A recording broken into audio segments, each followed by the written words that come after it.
Hi, Danny. How are you doing? Hey, Luca, all good, and you?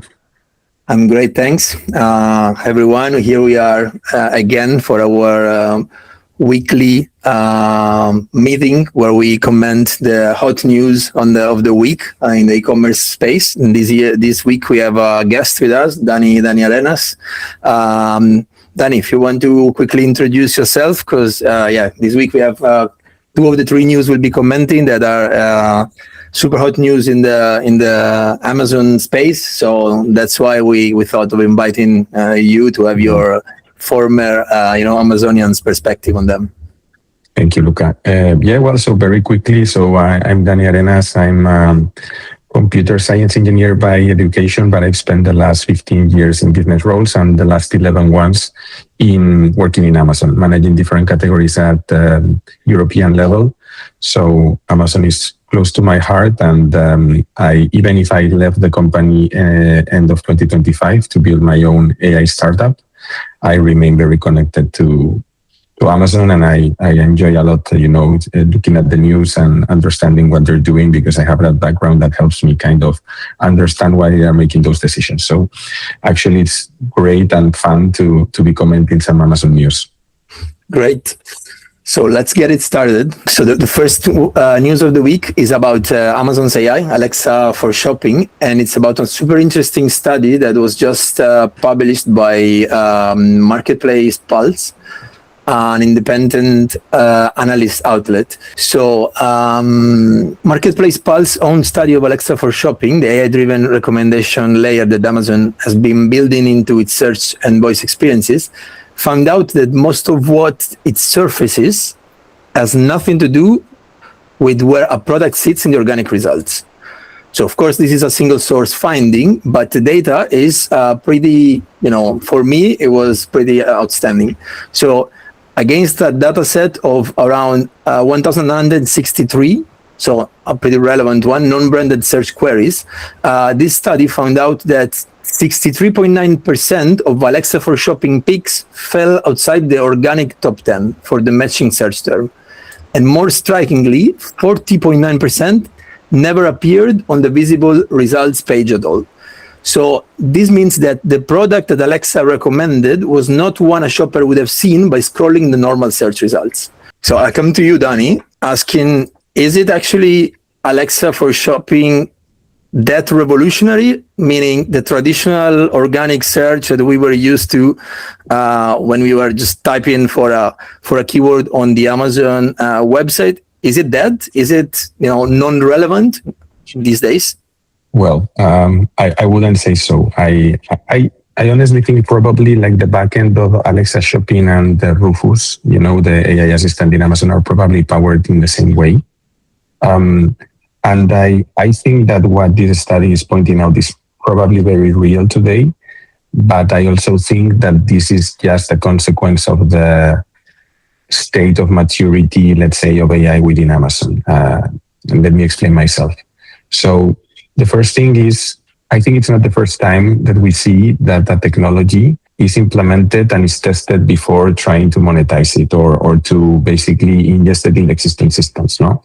Because it's not just the organic results, right? It's the sponsor ads and any other thing. It feels like the AI results in Amazon are completely disconnected from the rest of the website, right? On the other signals or inputs that are making the search ranking.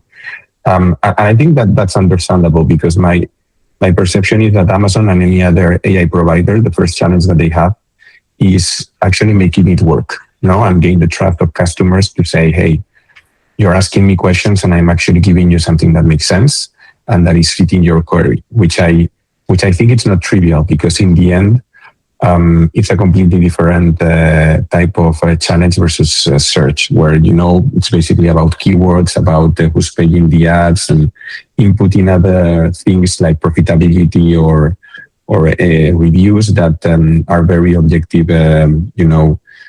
inputs, right? I think in AI, the engine is trying to understand the context and what the customer is looking for, and that makes it very different.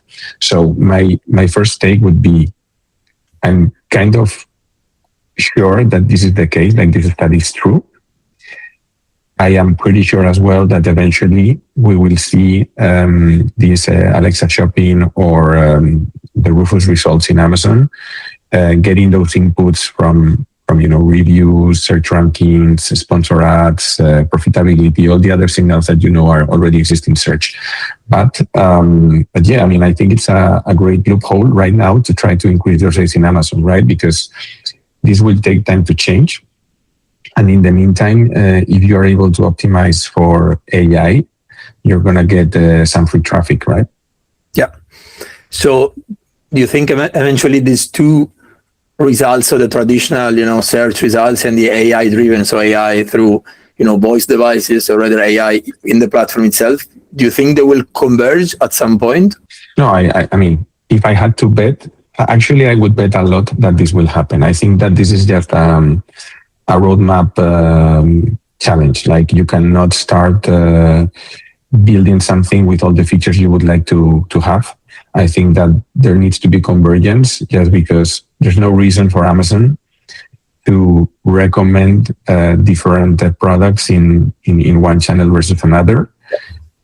If in the end it feels, I mean, you need to think that Amazon is very focused on customer obsession, right? Like they want to serve what's best for the customer. And then of course it has also its, let's say, financial incentives. And that's why you have ads and all the other things. But in the end, it wants to make sure that the customers are happy with what they're finding, what they're buying. So it has a lot of inputs, and those inputs are the ones that are going to make that, pick right. So I'm 100% sure that eventually things will converge. How fast? I'm not sure. I think that AI in Amazon has been a bit of a challenge because in the end, like in the end, they are a hyperscaler.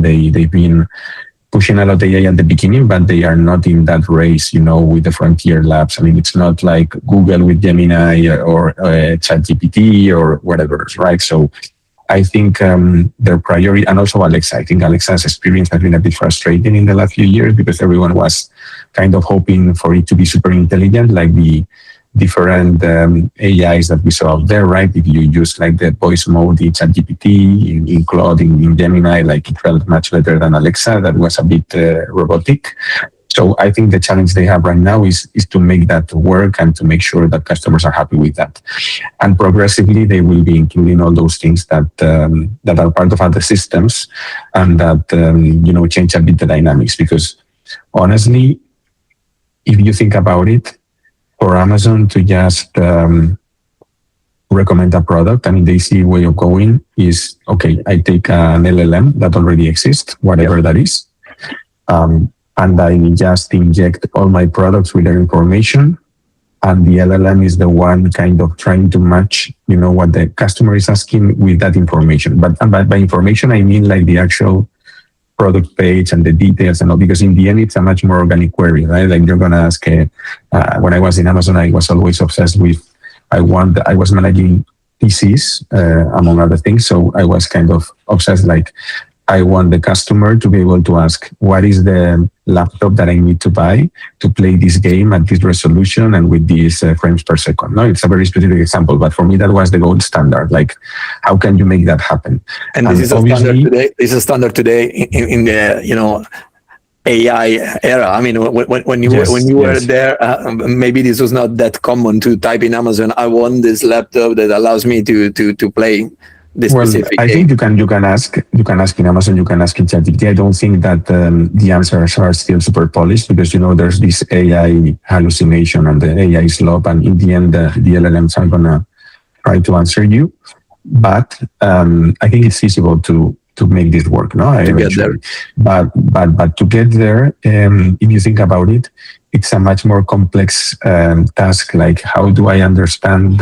Because you need to understand many layers of the problem, no? Like, I need a laptop. Okay, so I'm gonna, limit the universe of the problems that I'm looking for at laptops. But then, okay, what do I need? It's a completely different query to run this game. What are the requirements of this game? What are the components of a laptop that make this game run like this? No, so this is very complex. And the first approach, I think it's much easier if you just take like all the information you have in the page of the product and you try to serve it to the customer. Now, starting to include like the reviews, the sales, all those things. Imagine in the backend, that means connecting a lot of inputs and altering the logic of a standard LLM to, to output something different. No, so I think they are for sure working on that, but I also understand it's a big challenge. So it will happen, I'm sure, and I would also bet that they will eventually include ads. You've seen ChatGPT in US, right? Like it's a way. I mean, they will do it.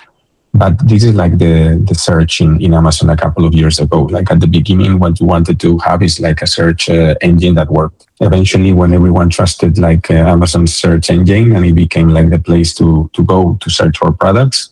Yeah.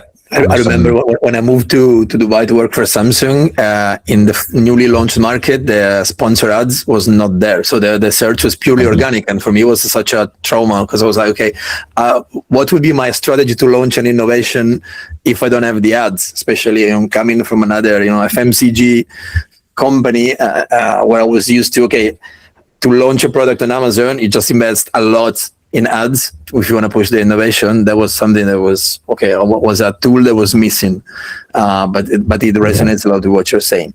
And if you think about it, it's not about Amazon. I mean, this happens everywhere, right? Like at the beginning, companies need to make sure that the product that they build works. And once they have the trust and the consumer base, then they start looking at ways to monetize it. And for me, Alexa Plus or Rufus or all these things are super products within Amazon, right? Like we're thinking about Amazon, like what is Amazon giving me? But what these teams are trying to get is like that, let's say, recurrence and adherence to these products, because they want like customers to actually shop through Alexa, and they want customers to use AI in Amazon because they know it's going to be a better customer experience. So these teams need to focus on really delivering a good experience. And once that is bulletproof, I'm 100% sure they will start, integrating with other systems, which, by the way, is a challenge because this article is pointing out something which I'm sure makes Amazon uncomfortable, because Amazon is being inconsistent, no? Like on itself, like it's being inconsistent. So, and I can even predict, I haven't seen the details of the analysis, but if they are not consuming the inputs of the search ranking, it could happen also that it's not consuming like the availability numbers, I mean, the stock of the product or stuff like that, no? So I think the ultimate goal for Amazon will be to integrate everything under the same engine, and that the experience that you have in search and in everywhere actually will be one. And how you visualize that in the different channels is just a matter of the channel itself. But it's really interesting. What it would be really cool is to get into the details of what are the things that are triggering your product to appear there, no? Like to really understand at a granular level. Going back to what you said before, I think now more than ever, for sellers and smaller vendors, there's an opportunity, because there's clearly another source of traffic that doesn't really depend on the historical KPIs. And I think in a way, let me say that it's a little more democratic. And as you said before, the key inputs now that are for sure impacting that results in, former Rufus and Alexa for shopping are actually, related to, the contents, the backend keywords, and the real specs that we add in our title bullet points, and if they are coherent with what we have in our images.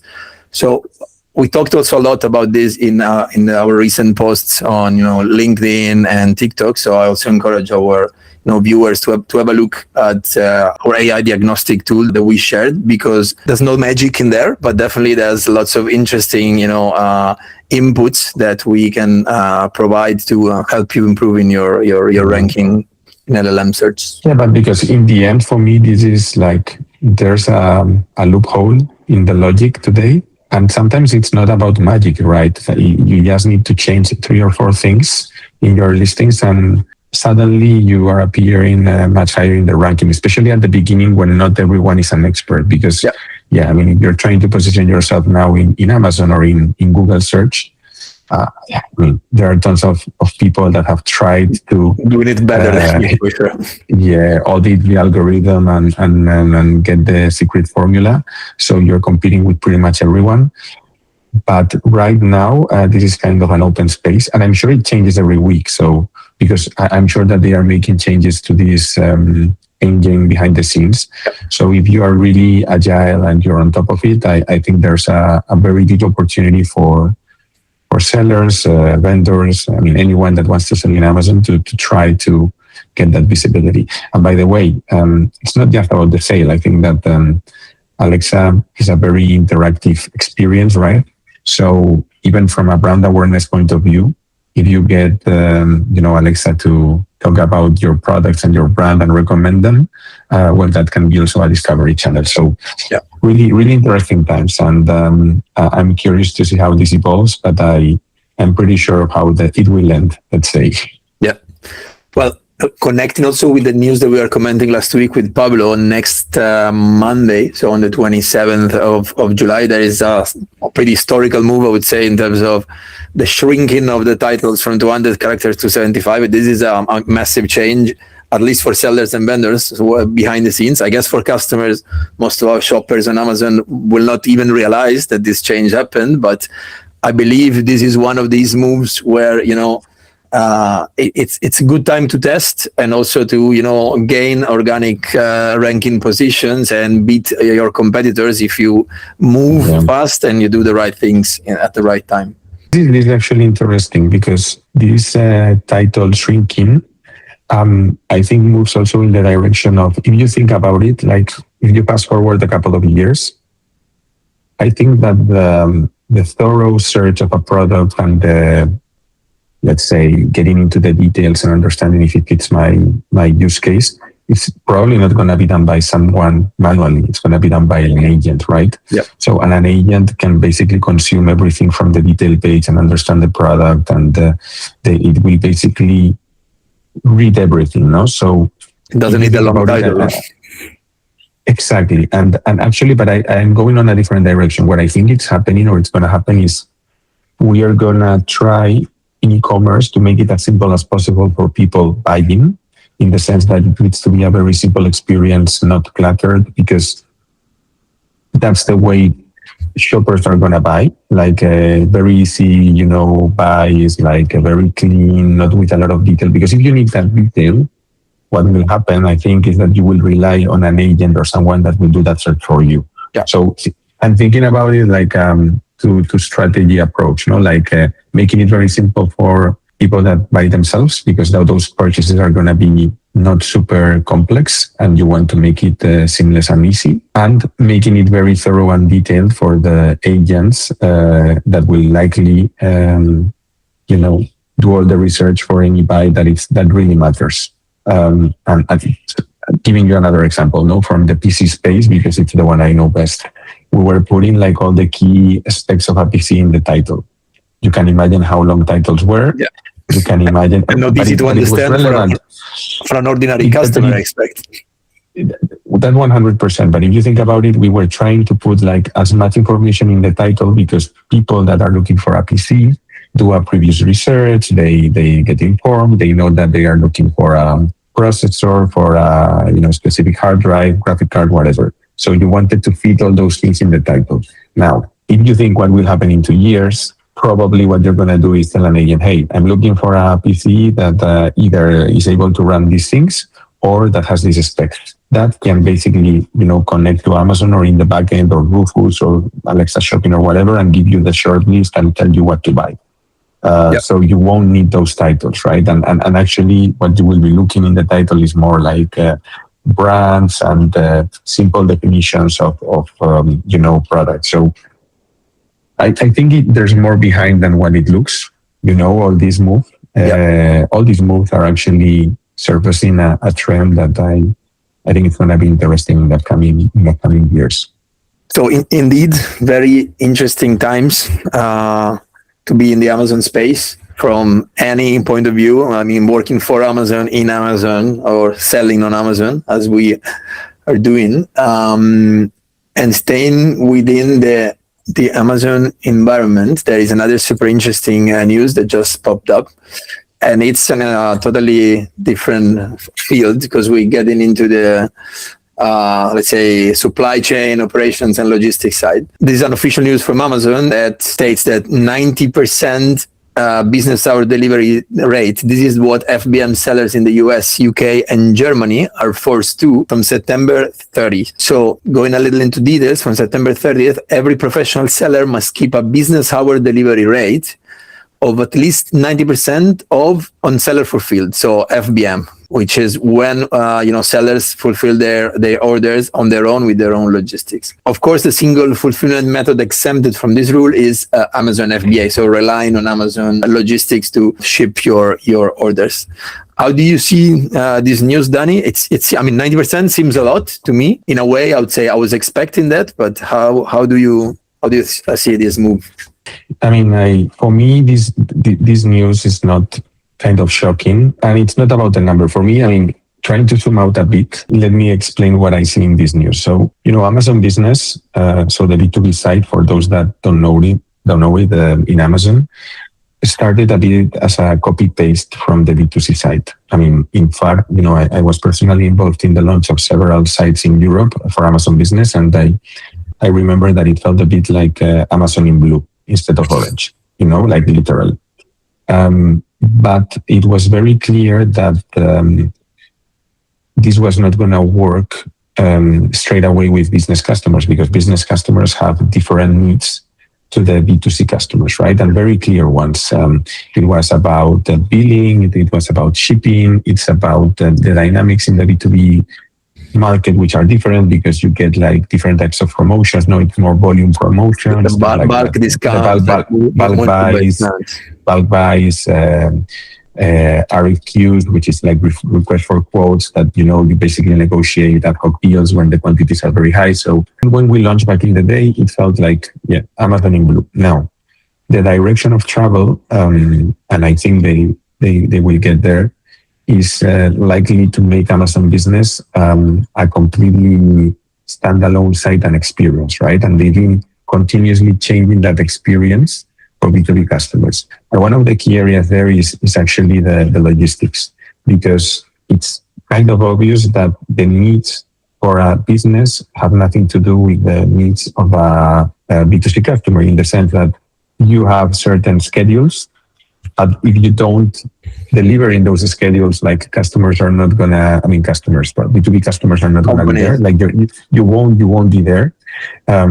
There will be shipping methods as well. I think in that article on those news, I was reading somewhere that pallet ordering was kind of booming, and it was doing amazingly well in US and so on. And that's because, businesses are used to those type of things. You need to deliver in the 8 to 5 window, and you need to do it ideally in bulk formats like pallets. And if you don't do it that way, well, you can still manage sometimes, but you're going to lose a lot of business, because this is the standards that businesses require. And I remember, just as an anecdote, that at some point I remember we were able to sell thousands of units of something. I think it were smartphones to a customer back in the day. And they sent us a photo at the beginning, of the days of Amazon Business, where they received literally thousands of small Amazon packages instead of getting, literally. Instead of getting one pallet, they were shipped one by one. And in different days. And obviously, that was okay, fine. We understand, but it was not the experience that they wanted. So this move that we're commenting here, for me, it's just an evolution of this. There are two readings for me. One is Amazon wants to make sure that the B2B experience keeps improving and is as polished as in B2B specific retailers. So it's just another condition, to make sure that experience is in line with the gold standard. So I understand it. And then you can read it in a different way as well. That is like Amazon wants to push, sellers to FBA, or to, to a more controlled shipping mode, which is, I think, the first reaction, because obviously the Amazon network is not impacted by this rule. But to be honest, that's because they will make sure they comply with it. For sure they do their job better than anyone else independently, I would say. Yes. We can take this for granted. So when you read that phrase, it feels like, of course, this impacts everyone but Amazon, but it's not a void, rule. It's because actually Amazon ensure they comply with this schedule. So what I would say here is, I think it's impactful because B2B is becoming increasingly important in Amazon. So if you're not serving to B2B customers, you can lose a big chunk of the business, and even more so in the future. I think it's understandable because if you're not able to deliver this kind of experience, well, probably you shouldn't be selling to B2B. And yeah, I think it surfaces the bigger theme that Amazon wants to make Amazon business a core part of their offering and with a great experience. So not surprised personally, but I also don't read it like 90% in business hours. Okay, fine. It's bigger than that, I think. I mean, I tend to agree with you. I think it's a one move as a part of a process. On one side, Amazon pushing gently all of the sellers and platform to move to FBA. And we go back also to the customer obsession you mentioned earlier. I mean, any delivery managed by Amazon, they have better control, and I would say 90% of the 95% of the cases they do a better job than the sellers managing their own logistics. On the other side, I really liked your perspective on the Amazon business part and how this honestly, like few years back, I was living the birth of Amazon business from the other side, from the PNG side, and we didn't expect this to be to become so relevant as it is doing. So I think Amazon business today is a reality. Back then it was, a promise that we were very skeptical on looking at it from the outside. No, I think everyone, I understand people are skeptical. I have no doubt that they will make it work.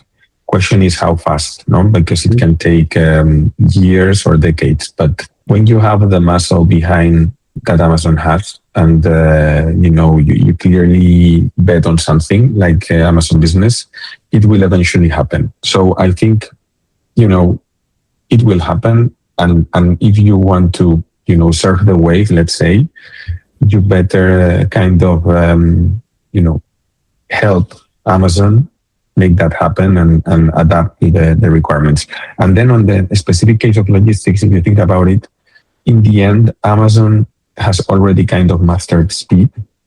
Yes, they can improve here and there, and maybe things that are one-day delivery, they can do it sub-day and things like this.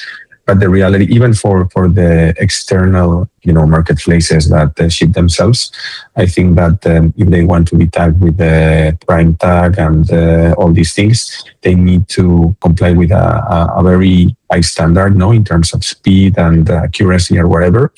But they were not tracking like these things like business hours, or they were tracking but they were not enforcing.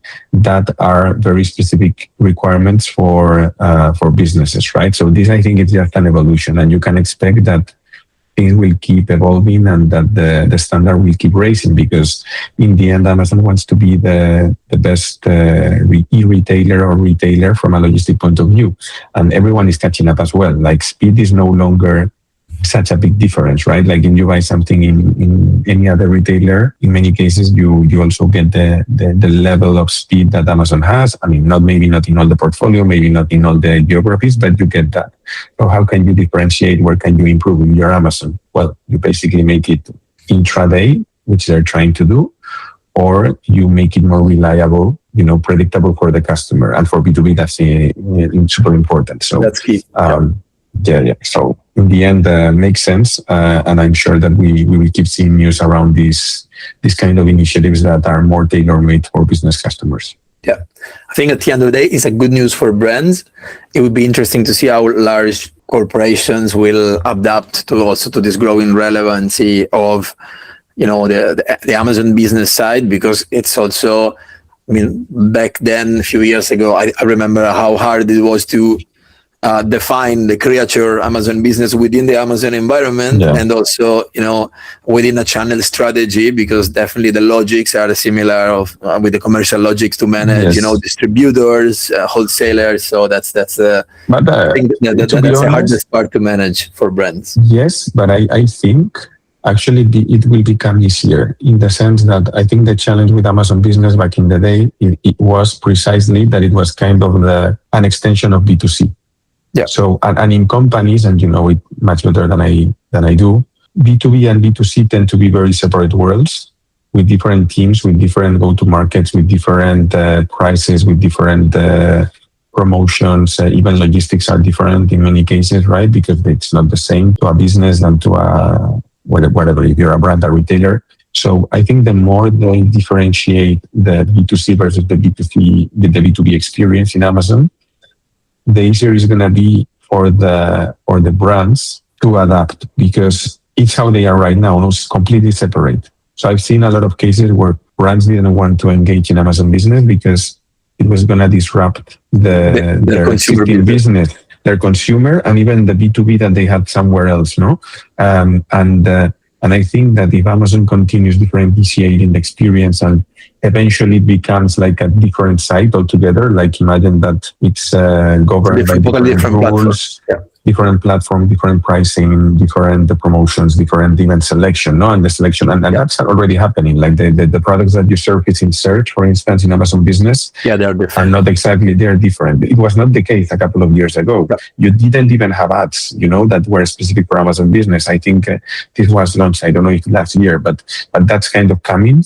So if at some point it becomes a completely different site with everything different, I think for a brand, yes, they will need to have two different strategies, but it will be easier to, let's say, ingest in their existing, business versus trying to, juggle like the Amazon environment with different experiences that are not always easy to crack. So, and I would say from a good news for brands, I would move to the last news of the week that we selected. That is, I would say it's a great news for brands, especially in particular in Europe.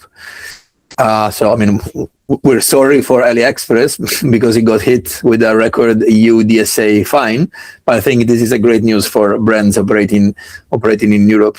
So this is very fresh news. It's from 3 days ago when the European Commission fined AliExpress for 550 million euros for breaching the DSA, so the Digital Service Act, the bloc's rulebook for large online platforms. It is actually the highest DSA penalty the Commission has issued to date. Of course, we are covering this not as a China versus Brussels headline, but through the only lens that matters to an operator.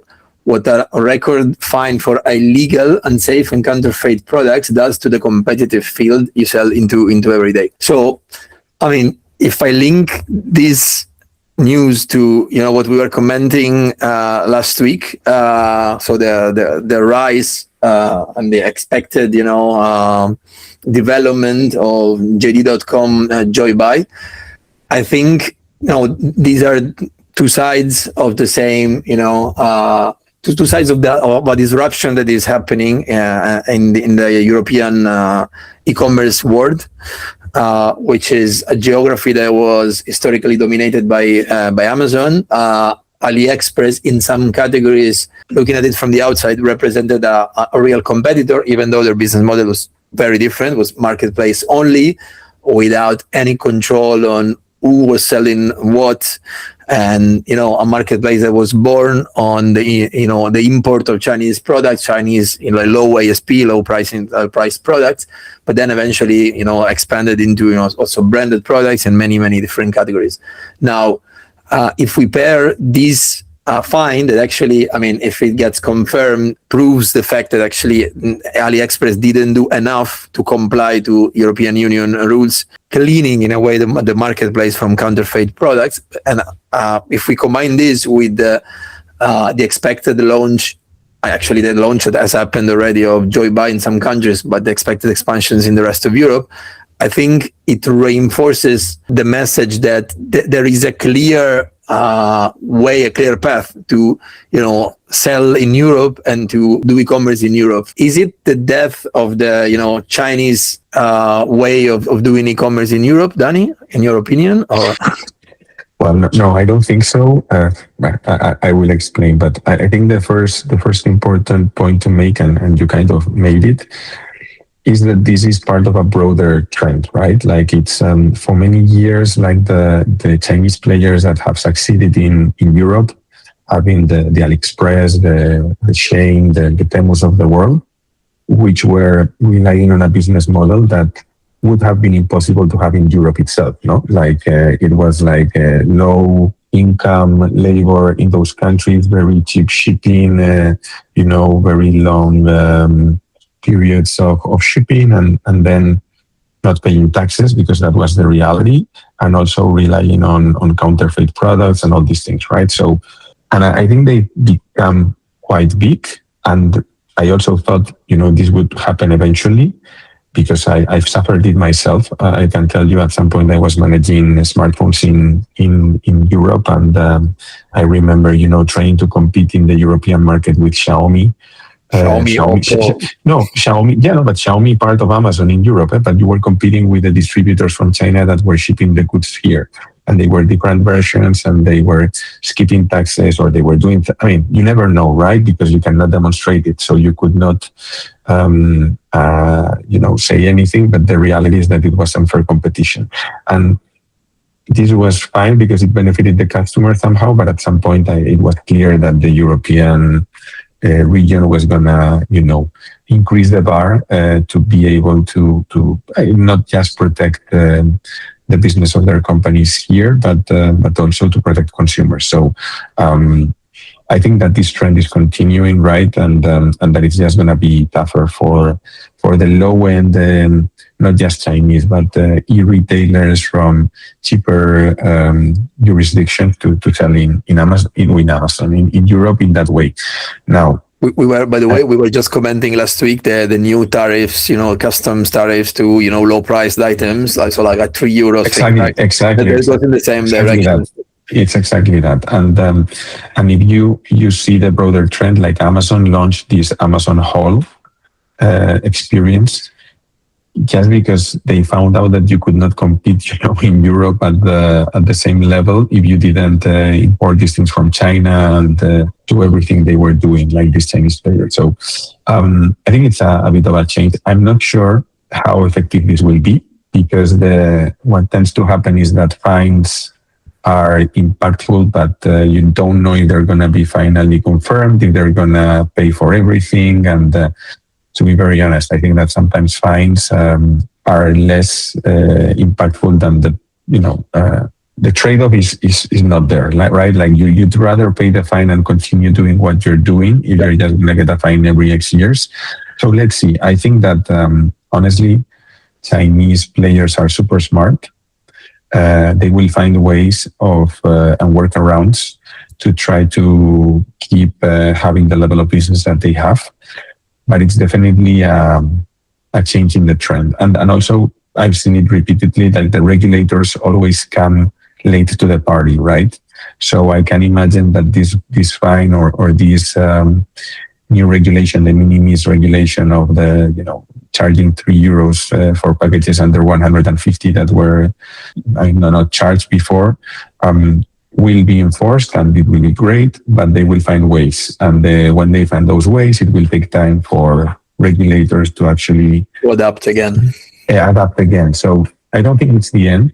But I see there's a change, because if you think about it as well, you mentioned Joybuy, and it's a completely different profile of Chinese player, right? Like these guys are starting with A brands, like the real well-known brands. They want to have like a very polished and good customer experience. It's not like this marketplace approach where you have like millions of listings that look the same.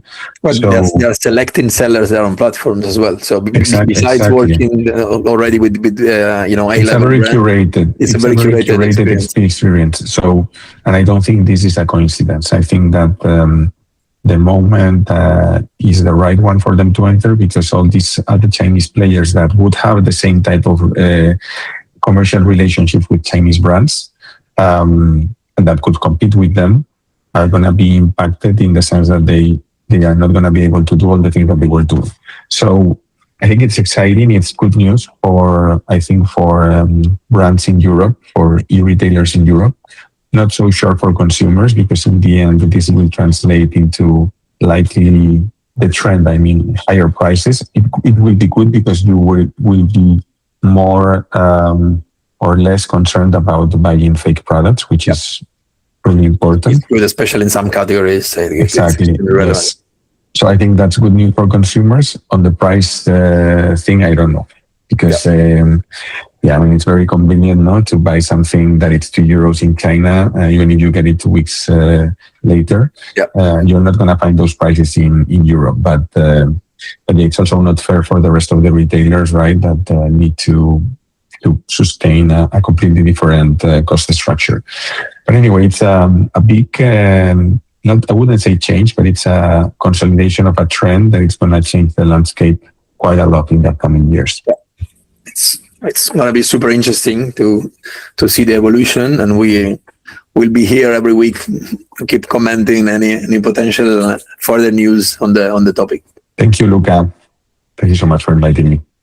Great, thanks, Danny, for spending this hour with us, and see you all next week with the fresh news of the e-commerce environment. Thanks.